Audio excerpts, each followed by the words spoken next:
They say the most expensive thing in corporate America is ego. My CEO thought he could fire me, steal my AI model, and sell the company for $800 million. He never realized that the moment he deactivated my security badge, he triggered a legal kill switch on the exact technology he was selling. Grab a drink. Let me show you how a termination letter became a death sentence for a Wall Street golden boy. Welcome back to Boss Revenge Stories. Everyone, we truly appreciate you tuning in, but unfortunately, YouTube has recently demonetized our channel, leaving us without the budget to keep the lights on. If you enjoyed today's story, please consider supporting us with just $1 so we can pay our hardworking team, help them cover their living expenses, and continue creating these revenge stories for you. You can support us by scanning the QR code on your screen or clicking the donation link in the description or the comments below. My name is Harper Lopez. I am 34 years old, and until recently, I was the lead data scientist at Aetherian Health, a medtech startup nestled in the tech corridor of Denver, Colorado. I am not the loudest person in the room, and I certainly do not play the corporate politics game. I am an engineer. I live in the practical, uncompromising reality of code, machine learning pipelines, and server architectures. My job was simple, yet incredibly demanding. Keep the systems running flawlessly and build the analytical models that gave our company its actual, tangible value. For years, we had a good thing going. We were building diagnostic technology that could actually change lives. Then, the private equity vultures circled. The original founders were pushed out, and our culture turned to ash. Enter Vance Sterling. Vance was not a builder. He was an extractor. He was installed as our new chief executive officer by the private equity firm with one single, ruthless mandate: optimize profits/expenses and dress the company up for a massive, lucrative sale. Vance was the very embodiment of Wall Street arrogance. He was the kind of guy who slicked his hair back, wore $5,000 bespoke suits to a casual tech office, and treated human beings like disposable line items on a financial spreadsheet. He knew absolutely nothing about technology or healthcare. To him, a complex neural network was just a magic trick he could slap an exorbitant price tag on. Almost overnight, Vance poisoned the company culture. The quiet, collaborative environment we had nurtured for years was forcefully replaced by a suffocating, paranoid grind. He systematically fired our veteran, highly skilled engineers to trim the payroll, replacing them with cheap, inexperienced novices who barely understood the legacy codebases. The infrastructure began to creak and fracture under the weight of their inexperience, but Vance did not care at all. His quarterly financial reports looked fantastic, and that was all that mattered to his bosses in New York. As for me, I became his favorite target to belittle. During weekly executive board meetings, he would point his designer pen at me across the mahogany table and loudly refer to my data science department as a sunk cost. He loved the sound of his own voice saying it. "Harper is a necessary evil," he would chuckle to the board members. "A sunk cost we have to tolerate until we reach our exit strategy." But here's the thing about being the lead data scientist: you are the one maintaining the servers, which means you see all the network traffic. It did not take long for me to stumble upon what Vance was truly plotting behind closed doors. He was secretly in advanced negotiations to sell Aetherian Health to a towering medical conglomerate called Vanguard MedTech. Out of pure defensive curiosity, I bypassed his basic folder permissions and opened the encrypted pitch deck he was sending to Vanguard. What I saw made my blood run completely cold. The entire valuation of the buyout, the whole reason Vanguard was willing to shell out hundreds of millions of dollars, rested squarely on the cellular analysis artificial intelligence model. It was the exact model I had painstakingly built from scratch. Yet, scrolling through the 80-page presentation, my name was entirely erased. Vance had systematically scrubbed every single mention of me and my development team. Instead, he boldly declared the core algorithm as proprietary internal intellectual property owned 100% by Aetherian Health. He was going to sell my life's work, pocket a fortune in executive bonuses, and leave me in the dust as a disposable sunk cost. A hot, suffocating wave of anger washed over me, the kind that makes your hands shake and your vision blur. My first instinct was to storm into his corner office, slam the printed pitch deck onto his pristine glass desk, and demand an explanation in front of everyone. But you do not survive in data science by reacting emotionally to bad data. You survive by analyzing the variables and exploiting the system's flaws. Instead of making a dramatic scene, I closed the file, I took a deep breath, then, quietly and methodically, I began downloading the access logs, the version control histories, and the internal memos. I was not going to yell. I was going to build an ironclad case and watch him destroy himself.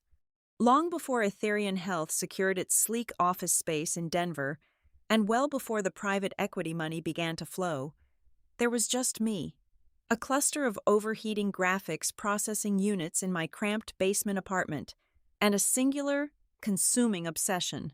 For 3 solid years, long before I ever signed an employment contract with anyone, I wrote the foundational neural network for that cellular analysis model.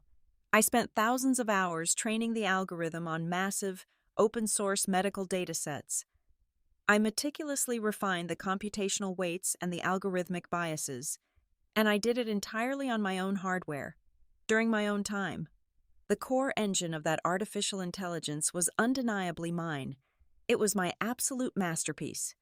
When Ethereum Health was just a fledgling startup, the original founder, a brilliant man named David, approached me. He desperately wanted me to join his team, and more importantly, he needed my diagnostic model to make his vision a reality. But David was an honest engineer, not a corporate shark. He fully acknowledged the reality of our situation. We both knew the startup was running on fumes and absolutely did not have the venture capital required to buy my intellectual property outright. So, sitting across from each other in a dimly lit, late-night diner, we devised a brilliant and completely legally binding workaround. We brought in a lawyer to draft a formal, highly specific software licensing agreement. The terms were beautifully elegant in their simplicity. Ethereum Health would not own the core algorithm. They would not own the source code. Instead, they were merely renting the rights to interface with my model. The cost of this perpetual rental, exactly $1 per year. I vividly remember the day we signed the paperwork. I actually handed David a crisp $1 bill across the table just to physically cement the transaction. It was a gesture of mutual respect, a gentleman's agreement wrapped tightly in ironclad, undeniable legalese. The architecture was deliberately set up so that the Ethereum software merely sent data through a secure application programming interface to my personally owned, external servers, which then processed the cells and returned the results. They were paying for the output, not the machine. Fast forward to the dark era of Vance Sterling, when Vance orchestrated his hostile takeover, ousted David, and seized control of the company. One of his very first initiatives was a ruthless crusade to slash operational costs. He wanted to make the balance sheet look as attractive as possible for prospective buyers. His methodology was entirely uncreative and brutally blunt.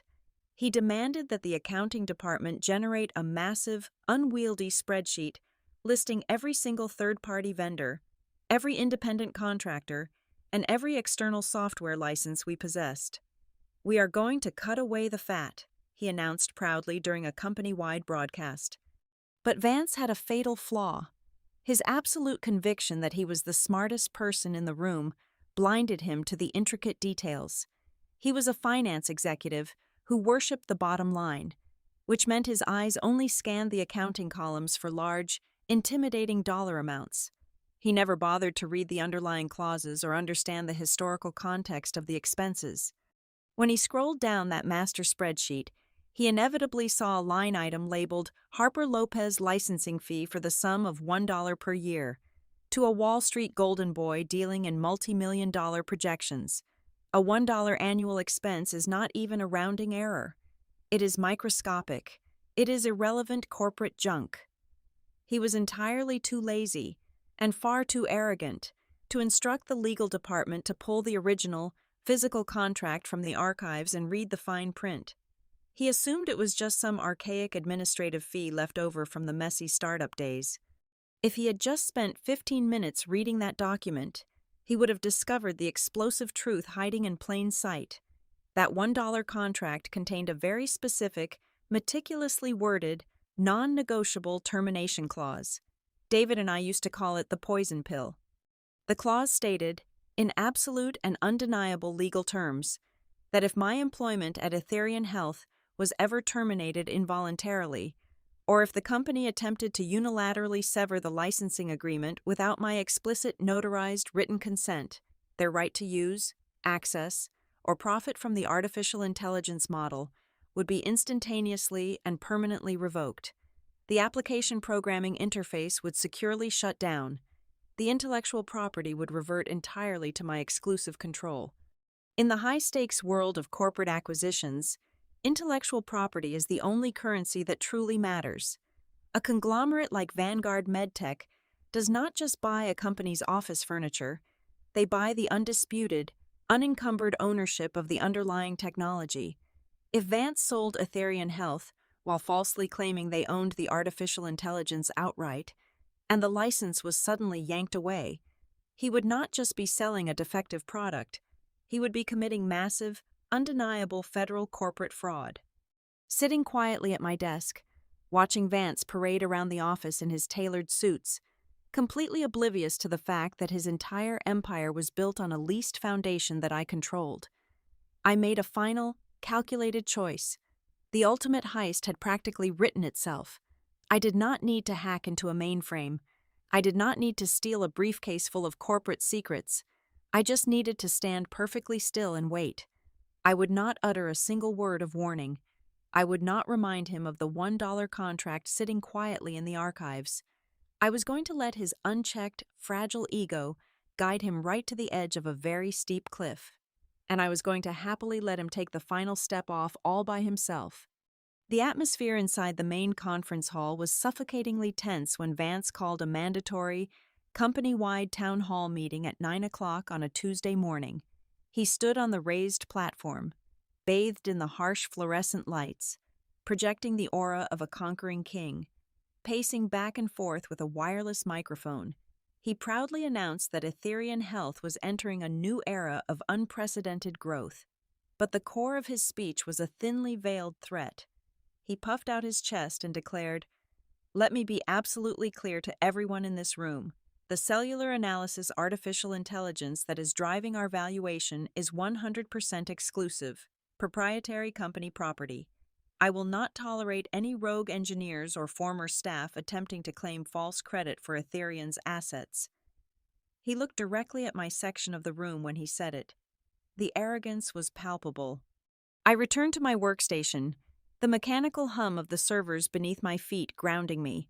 Vance was accelerating his timeline, and I needed to ensure my legal defenses were impenetrable before the acquisition went through. I opened my company email client. It was a calculated risk, but I needed a paper trail originating from my official capacity to prove I was actively managing my intellectual property while still employed. I drafted a message to Marcus, one of the most ruthless and respected intellectual property lawyers in downtown Denver. I blind carbon copied his private address, asking for a consultation on reaffirming my personal copyright registrations in light of an impending corporate merger. I explicitly used the phrases intellectual property, personal copyright, and legal counsel. I hit send, knowing exactly what kind of surveillance net Vance had cast over the company network. Ever since the private equity takeover, Vance had installed highly invasive tracking software on every employee terminal. He treated us like inmates rather than innovators. His automated system was designed to scan all outgoing communications for sensitive keywords that might indicate corporate espionage or unionization efforts. Exactly 45 minutes after my message left the outbox, my desk phone rang. It was Vance's executive assistant, her voice trembling slightly, telling me I was summoned to the corner office immediately. I walked down the long, glass-paneled corridor.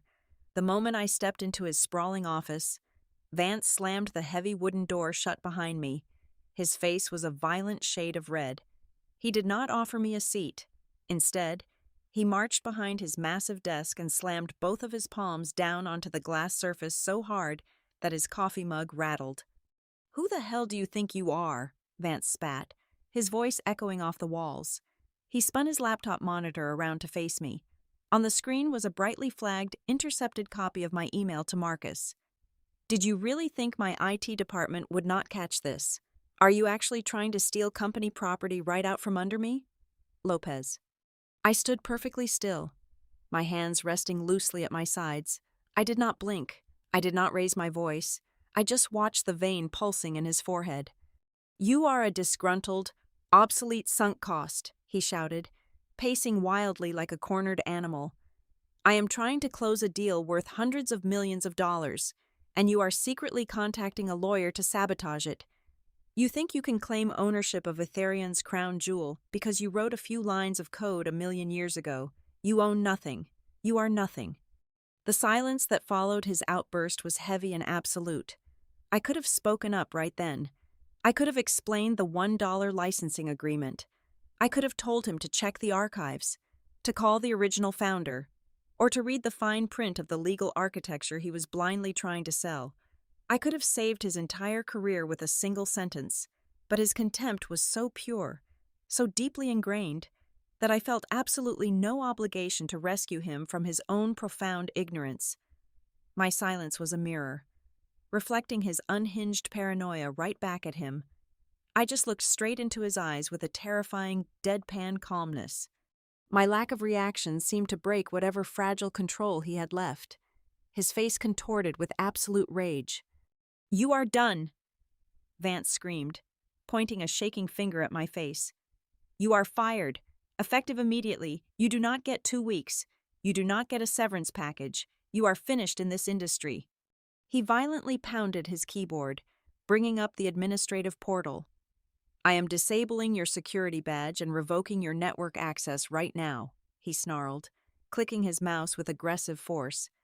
"You are locked out. Do not even think about going back to your desk." He picked up his desk phone and barked an order to the lobby. Less than 2 minutes later, 2 burly security guards appeared at his office door. Vance looked at them, then glared back at me with a sneer of absolute triumph. "Escort her out of the building. Treat her like a trespasser." As the guards flanked me, I did not resist. I did not argue. I simply turned around and began walking toward the elevator.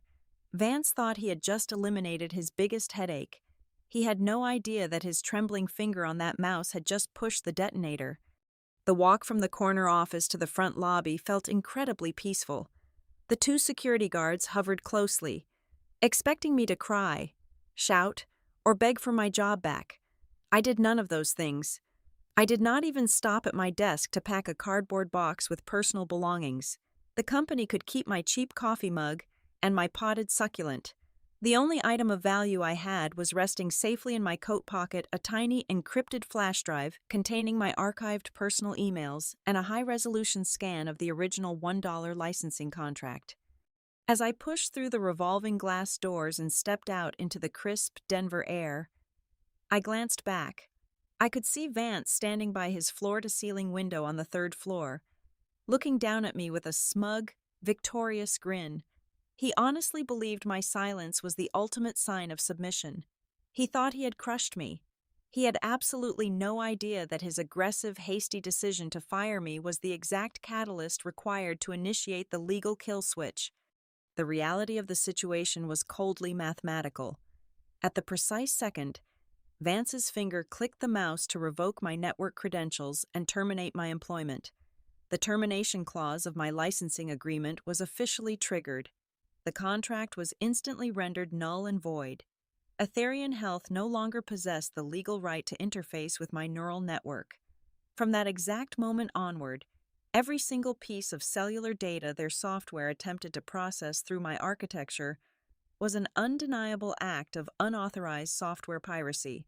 They were no longer a cutting-edge medical technology company. They were massive corporate trespassers.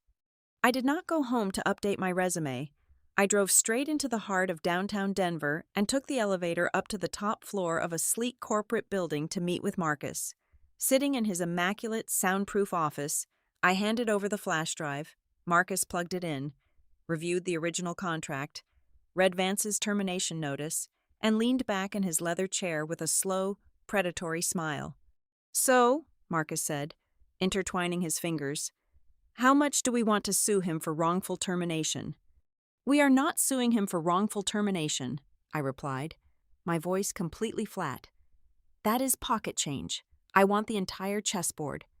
Instead of filing a petty labor dispute that Vance's lawyers could drag out for years, Marcus and I executed a much more lethal maneuver.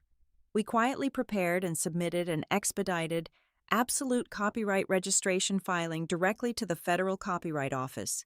We meticulously documented every line of code, every training dataset, and the specific architecture of the artificial intelligence core, registering it solely under my name.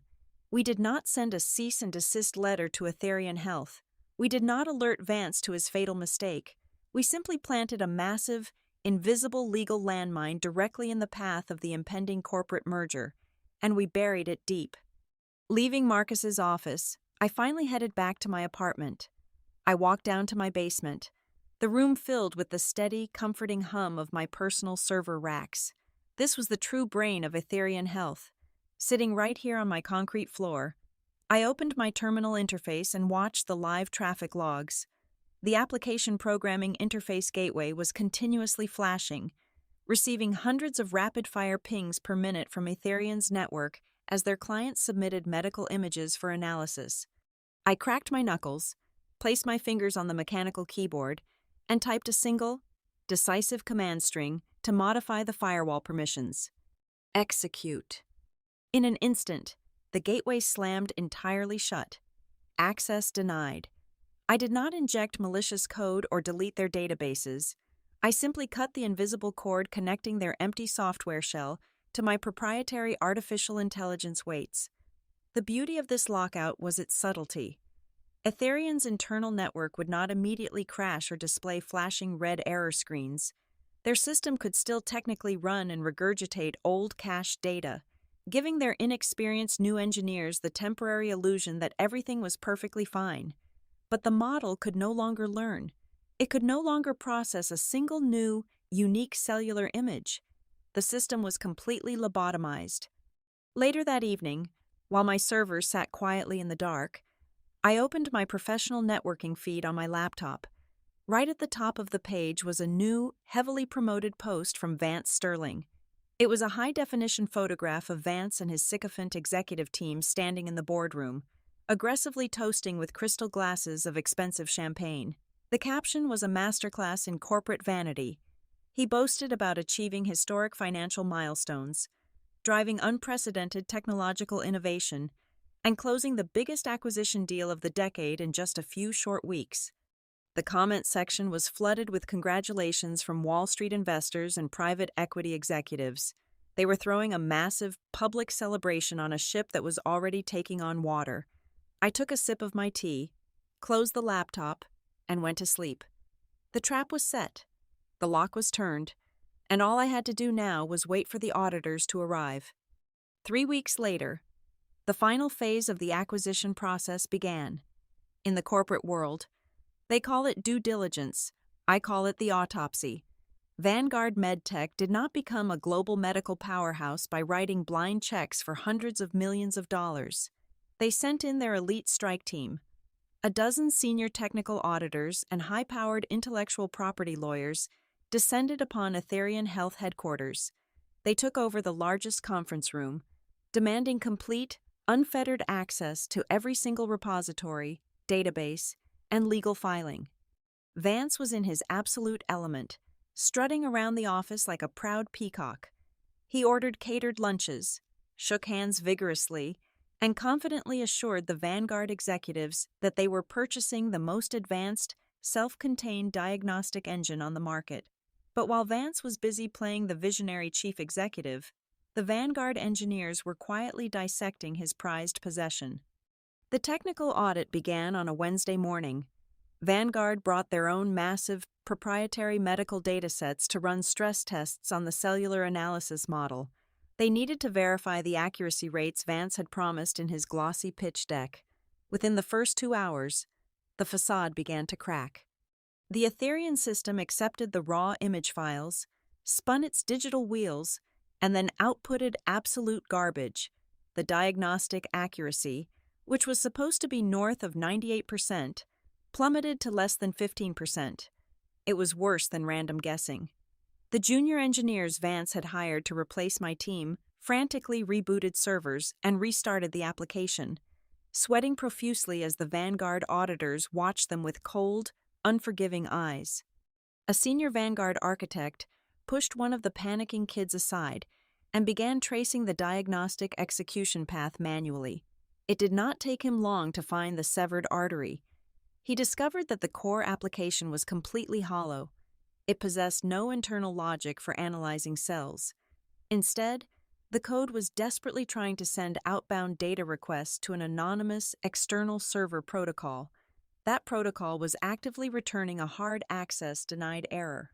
The architect realized instantly that Ethereum did not actually house the artificial intelligence. They were merely running a graphical user interface that was completely disconnected from its brain. Simultaneously, 2 floors down, Vanguard's legal team was conducting their own specialized sweep.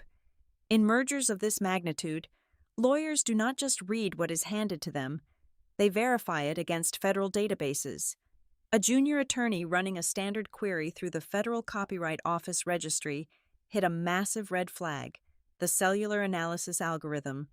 The exact same software architecture described in Vance's pitch deck as a wholly owned corporate asset was freshly registered under an absolute copyright belonging solely to one individual, Harper Lopez.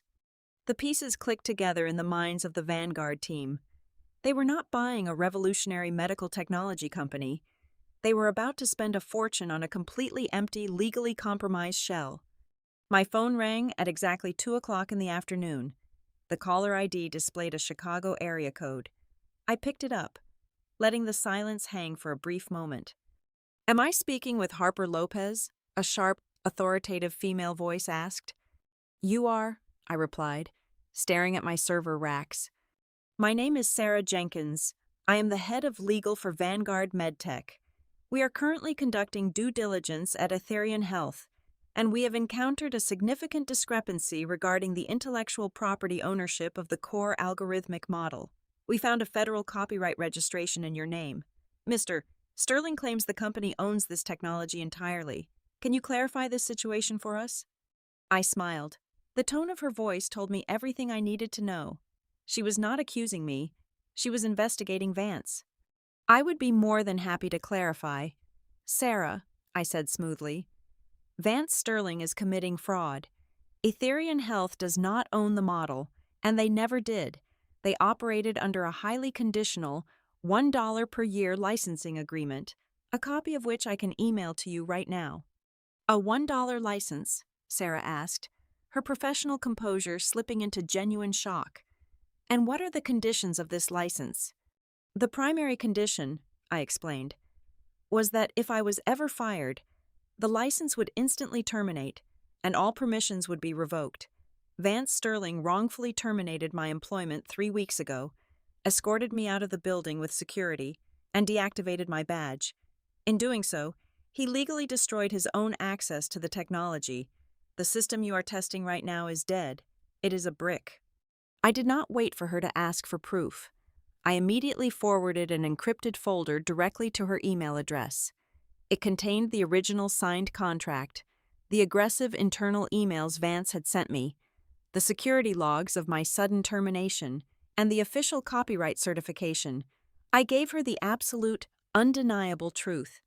"Miss Lopez," Sarah said after a long, stunned silence, "thank you for your transparency. You have just saved our company a monumental amount of money and legal liability." Back at Ethereum headquarters, the atmosphere had mutated from arrogant celebration into pure, unadulterated terror. The Vanguard technical team packed up their laptops without saying a word. The lawyers walked out of the conference room, their faces like stone. When Vance demanded to know what was going on, the lead Vanguard executive simply looked at him with profound disgust and walked toward the elevators. Panic spread through the office like a wildfire. The replacement engineers finally realized the external server they were trying to ping belonged to me, and it was completely locked down. They sprinted to the corner office, bursting through Vance's door to deliver the fatal news. The system was dead. The artificial intelligence was gone, and the entire infrastructure was returning fatal errors. Vance's face drained of all color. The realization hit him like a physical blow. The absolute certainty of his own genius shattered into a million pieces. He lunged for his desk phone, his hands shaking violently as he dialed my personal number. He called once, twice, 10 times. Every single attempt went straight to a cold, automated voicemail. He was trapped in a burning building, and he had personally fired the only person holding the keys to the exit. The scheduled video conference the following morning was supposed to be the ultimate victory lap. It was the formal signing ceremony, the moment where signatures would be applied to digital documents and hundreds of millions of dollars would officially change hands. The virtual meeting room was crowded with the highest-ranking executives from both sides. On one side of the split screen, the private equity partners who backed Aetherian Health sat in their immaculate boardroom, grinning from ear to ear. Right in the center of them sat Vance Sterling, wearing a custom-tailored suit, radiating the smug satisfaction of a man about to secure a massive 8-figure personal bonus. On the other side of the screen sat the executive board of Vanguard MedTech. However, there was absolutely no celebratory champagne visible on their end. The atmosphere on their side of the call was completely rigid, cold, and profoundly silent. "Gentlemen," Sarah Jenkins, Vanguard's head of legal, announced, breaking the heavy silence. "Before we proceed to the final signatures, there is a newly discovered asset discrepancy that Vanguard requires immediate clarification on." Vance leaned into his microphone, flashing his million-dollar smile. "Of course, Sarah. We pride ourselves on absolute transparency. What seems to be the minor issue—" Sarah did not smile back. "I am sharing my screen now," she stated flatly. Instantly, the faces of every executive on the call were replaced by a high-resolution scan of a legal document. It was not a minor appendix or a trivial tax form. It was the absolute, undeniable federal copyright registration for the cellular analysis artificial intelligence. Right beneath the title of the technology, clearly visible in bold black ink, was my name, Harper Lopez. Sarah then switched the shared tab to display the original $1 per year licensing agreement, followed immediately by a screenshot of Vance's explicit administrative log, showing the exact second he terminated my employment and revoked my access. "Mr. Sterling," Sarah's voice cut through the digital space like a scalpel.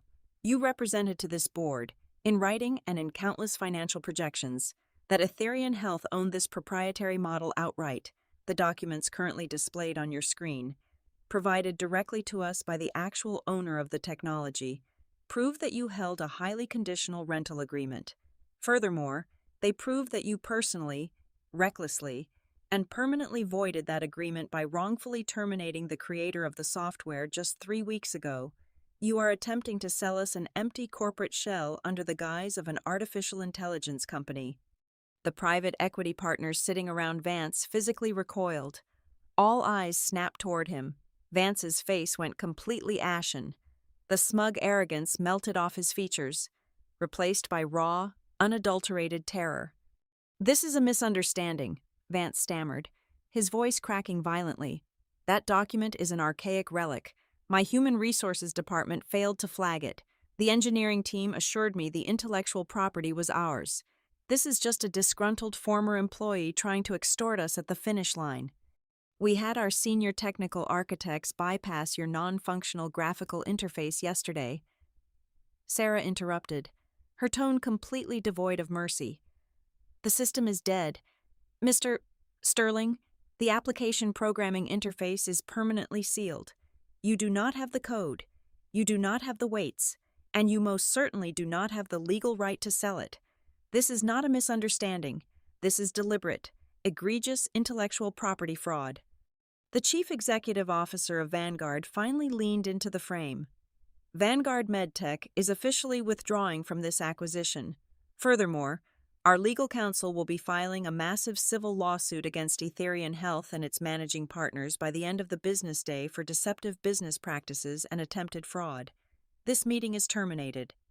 The Vanguard side of the screen went black. The fallout was instantaneous and absolute, without the Vanguard acquisition, and with the core artificial intelligence gone. Etherion Health's internal valuation dropped to zero. The company was essentially worthless. The private equity partners, furious at being humiliated and exposed to massive legal liability, turned on Vance like starving wolves. He was not allowed to resign gracefully. They fired him right there in the boardroom, instantly stripping him of all his stock options, his severance package, and his unvested benefits. By sunset, Vance Sterling was officially blacklisted by every major financial institution on Wall Street.